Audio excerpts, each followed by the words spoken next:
Right, equivalent equations. Two equations are equivalent if you can get from one to the other by repeatedly doing these things. Adding a number, you've got to do it to both sides. Subtracting a number, you've got to do it from both sides. Multiplying both sides by a number that's not zero, or dividing, both sides by a number that's not zero. So you're getting the sort of both sides thing is pretty important. Or swapping the left-hand side and the right-hand side of the equation. So to solve an equation algebraically, repeatedly find an equivalent equation that is simpler. So I could find a random equivalent equation by just, let's see, I could add 10 to both sides. Is that an equivalent equation? Yes, it would be. So what would that be? 5x plus 12 equals 42. Equivalent equation, yes. Helpful? Now, so we really want to solve the thing. So let's do something useful. I'll take away 2 from both sides. And that leaves me with just plain old 5x equals 30, because I took 2 off. 5x equals 30 is equivalent to 5x plus 2 equals 32, because I did the same thing on both sides, subtraction. Now I'm going to do division on both sides, and I'm going to divide by 5, because when I do that, I'm left with just x by itself, and dividing this side by 5 gives me 6. So now I find that x equals 6. That's an equivalent equation to 5x equals 30 or 5x plus 2 equals 32. These are equivalent equations. So to make sure that I did it right, to check my solution, substitute the unknown's value, which is now known to be 6, in both sides of the equation if we have need to do it. And so instead of 5x plus 2, I'm going to put 5 and replace that x with 6, because we determined that x equals 6 plus 2 equals 32. I do the multiplication first. 30 plus 2 equals 32. I think you're going to find that it works out. So we've checked it by substituting, of course.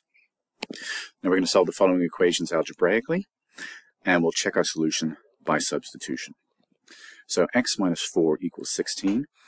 If I've got a minus 4 there and I add 4 to both sides, then I'm left with just plain old x equals 20. And if I substitute that, and instead of x minus 4, we've said x equals 20 minus 4 equals 16. Sure enough, 16 is our answer. So we've checked that out. That works. Now over here at b, we've got 2u plus 7. If I can take off 7 from each side, then I've got just plain old 2u equals 10. And then again on both sides, I divide by 2, which gives me just u, and divide by 2, which gives me 5, I get u equals 5. Is it true? Well, if 2u plus 7 equals 17, then remember 2 next to u means 2 times u, which is now 5, we said. Let's see if that's right. 5 times 2 is 10 plus 7. I think you see where we're going here. Then it works. The last one here is 40 minus 3x, and this is kind of cool. If we subtract 40, all right, we're kind of getting towards x. We're going to subtract 40. And don't be nervous. It's going to put us into negative territory. But that's going to leave us with negative, because we've got to keep that sign. We've got to honor that sign there, because we're taking away. That really means negative. 3x equals, of course, negative 18. Isn't it obvious? So this is negative. We're in the negative, but that's okay. Look what we're going to do here. We want to find x. So we're not going to divide by 3. We're going to divide by negative 3. To give us positive x, and we'll do the same thing over here, divide by negative 3, and that gives us 6. So if we've done it right, x equals 6. Let's substitute it and see. 40 minus 3 times 6 equals 22.